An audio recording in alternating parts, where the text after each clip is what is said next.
welcome to Mean on Mondays. I'm Christina. I'm Jo. And we're back with episode 17, and today we want to talk about asking good questions. We want to help you figure out how to ask specific questions to get closer to your goals. And we sort of have two takes on this, a bigger picture scenario and something really specific as well to talk about today. And the first of those is this big picture take. And what I see is a lot of dancers looking for answers, people looking for answers to what it is they're looking for, what it is they're aspiring to. But often the looking for the answers looks like looking around at a whole bunch of people or looking for the people that have what they want and then just trying to get close enough to catch the energy and have the vibe rub off. And what we know about this is what works for somebody else, then what the magic is for somebody else might not always work in exactly the same way for you. So try and just catch the gloss is not always going to be something that's going to take you any closer. And so asking questions, asking really clear questions is going to give you some really clear ideas of what's going to take you closer rather than just searching around for some kind of vague answer.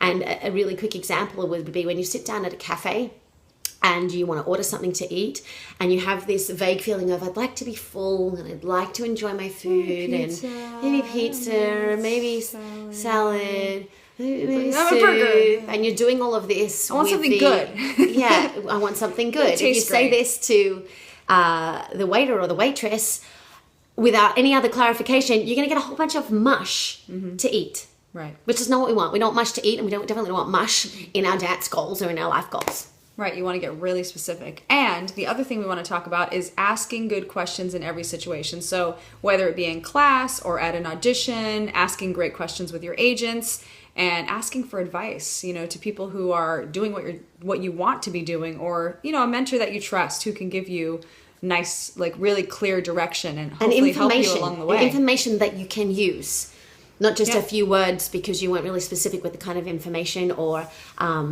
really clear about what you needed in order to move forward. So here we go. So I'm talking big picture. So when we're talking big picture and you're looking at big goals, first of all, what do I want? And if someone says to me, well, what is it? What is it? What do you want? Sometimes the fastest thing to come out of your mouth is, well, I don't really know. I just know how I want to feel. I just know that, like Tini said, I just know I want it to be good.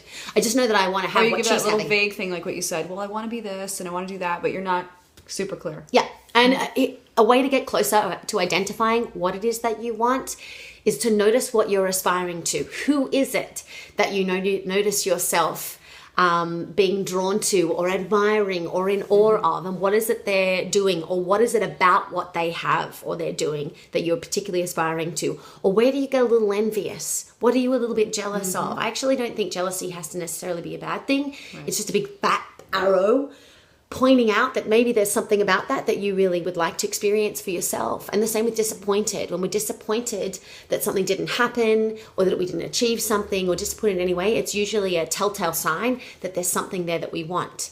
And once you've answered that, moving on to why do I want it? Right. So saying that I want to be a really big, well-known, red carpet worthy actor.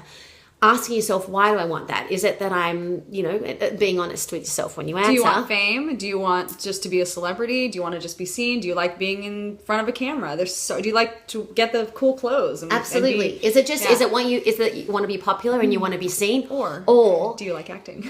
Is it that you want to be an actor? Is it that the acting is what lights you up? Because the reason you see people doing so well is usually they haven't pursued the popularity.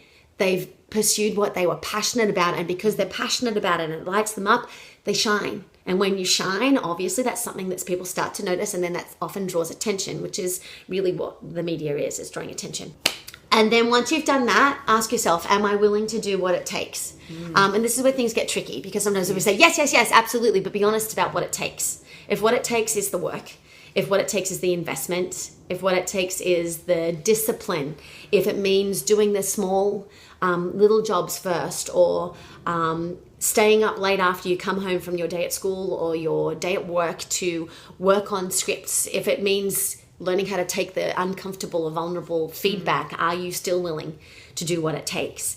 And if the answer to all these things is yes, and you find that you feel like you're getting a little bit closer, then ask yourself how you can start now. It might be just a shift in attitude. Sometimes that's a massive start. It might be doing research. So I'm not saying, go out and start applying for massive acting roles, you'll hope, you win an Oscar for.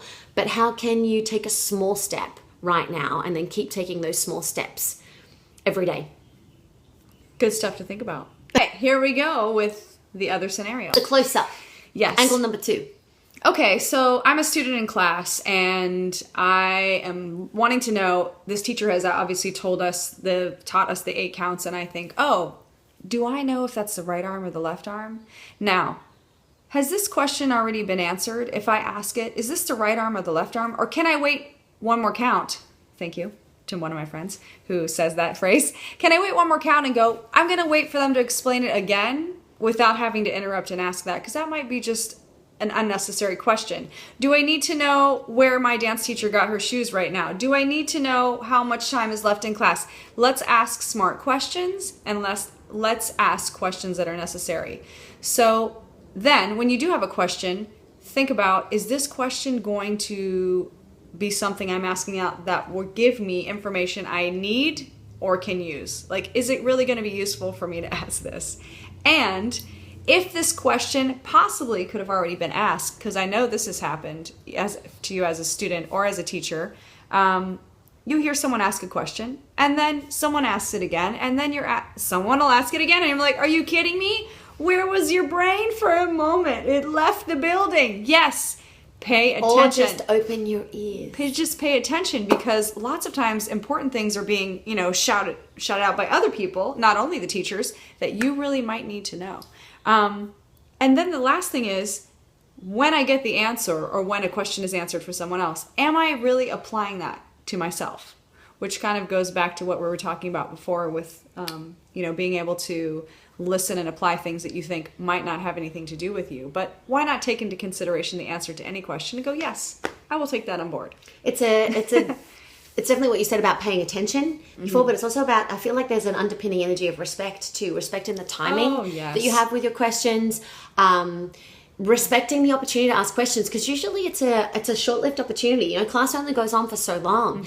And if you get to, let's say you get to ask one of your absolute favorite dancers, or the dancers you respect most, is available to you to ask questions, or you meet them side of stage or something after seeing them in a show, there's only so much time to ask questions, and you want to make sure that you're both respectful and also not wasteful of your opportunity to ask.